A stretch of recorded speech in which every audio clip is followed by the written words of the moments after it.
Ескендір Хасанғалиевтің сборнигі бар, Атамекен деген. Соның ішінен нотасын қарап алдым. Өйткені әртүрлі интерпретациялар бар екен әндерде, байқасам. Музарттың орындауы, тағы басқалардың орындауында.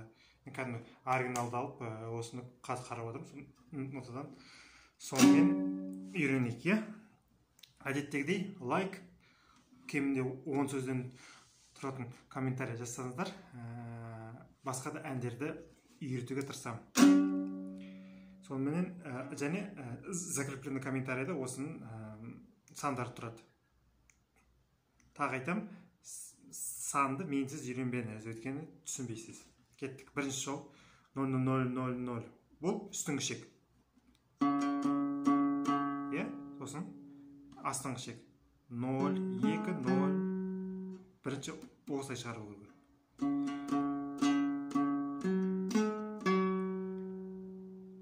Екінші жол 0-0-0-0-0. Осы ритмға мән беріңіз. 2-0-2-3. Сосын үшінші жол 3-3-3. Та-та-та-та-та. Енді жылдамырақ. 5-7-5. Сосын төртінші жол 2-3.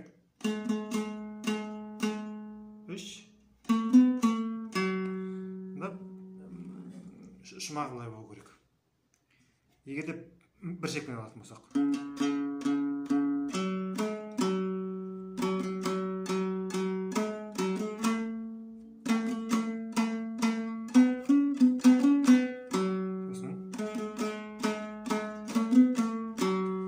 Енді қайырмасына кеттік. Түнде сен жүрсең көшеде. 3-5-7. 5-3-5-7 дегенде жылдамалы жайнайды. 5-3. Сосын 7. Қағыс.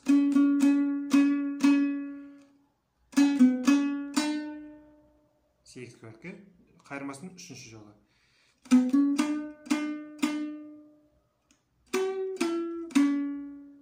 Сосын төртінші жол.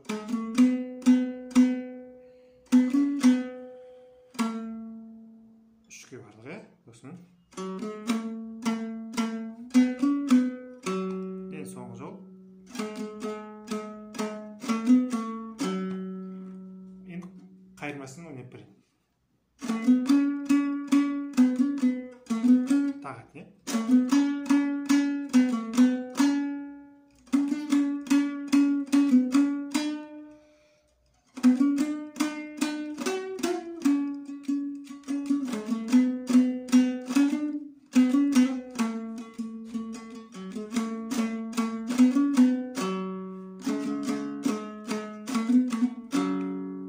Осылай ән жетіп шығарып алыңыз. Кәдімгі ән шығу керек.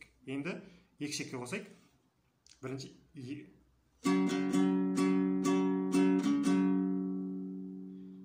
вариант. Былай алға болады.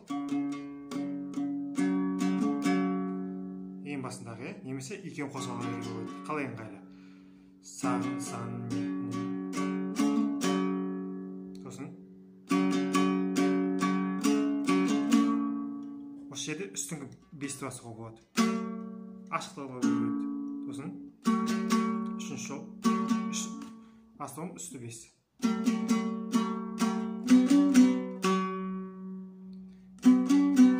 Былай болады, сосын көріңіздер ғой. 2 бан алымен 3-5-3 болғанда алған жақсы үстінен бесті. Енді қайырмаса.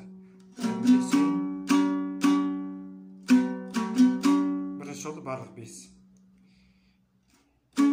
Сосын екінші жолда жеті алғанда қалтай беруге болады. Бұлай ауса үсті 5-8 немесе үстің 10-ға ауса болады. Егерде жылдам алып кете алсаңыз, осылай алып болады 10-ға. 8 деп баса болады, бірақ бір түрлі шығады. Не советую? Сосын 5-7.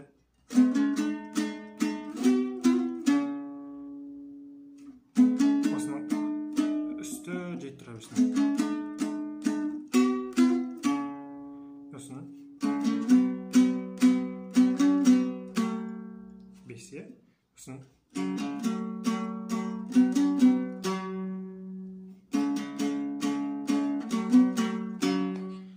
осылай болады.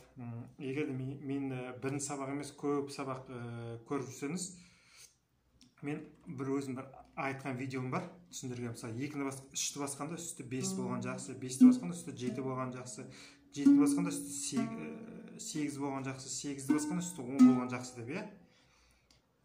Егер де осыны көріп отырсаңыз, сол видео сабағымды тауып, астыға комментарияға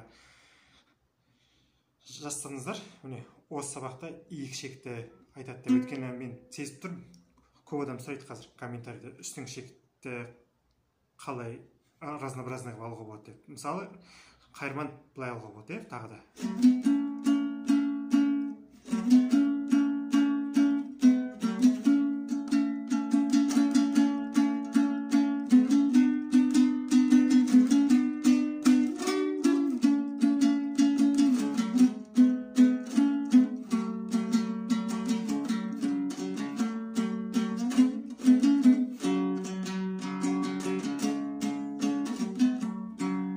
Алуға болады, е? Сондықтан комментарияға сол видео сабағымды қалдырсаңыз, жазып әріне осы жерден қарауға болады деп. Мен түсіндірген есімде, бірақ қай сабақ екен өзім есімде жоқ. Ал енді кеттік. Енді ритмді, ритм қалай? Ритм енді әртүрлі. Мен біраз гитараның ритміне салып тұрмын.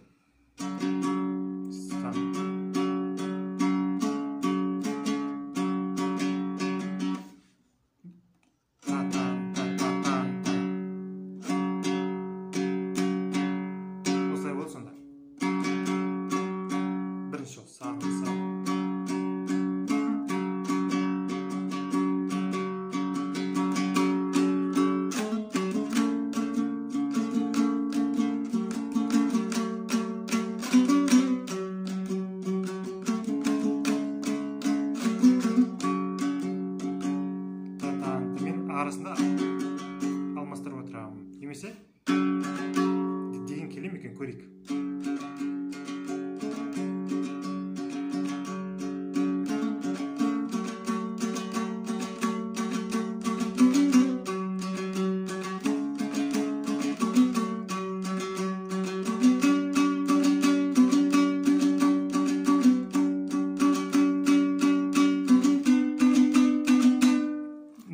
Мына ритмде келеді екен, е?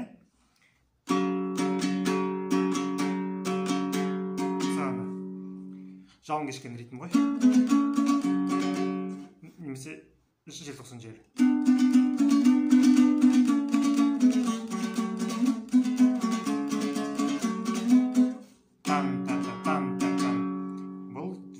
Бұл сабақ қателеспесем, мен ауылым деген әнде көрсеттім осы ритмді. Ауылдан адам көшкенмен, адамнан ауыл көшпейді дегенде әнді осыны көрсеттім мен. Елінбесеңіздер, сол сабақты да сілтемені қалдырып қойсаңыздар, біреулеріңіз басқаларды көрсін. Сонда, егер де осы ритммен аламыздар келсек, осымен ала берейік.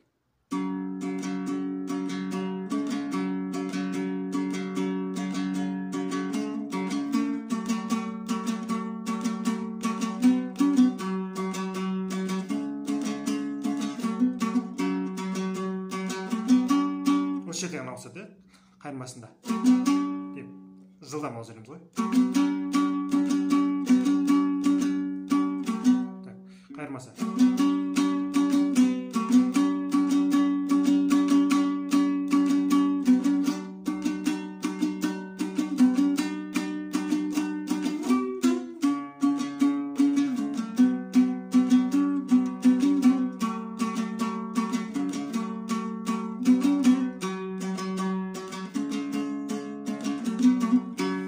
Осындай болған жоқ олар. Тағы айтам, ән айтқанда, мен айтқан шығар, ән айтқанда басты домбыра емес, басты даусын жақсы шықса, наны төр сүйемелдеп біріншісін келтіруге болады.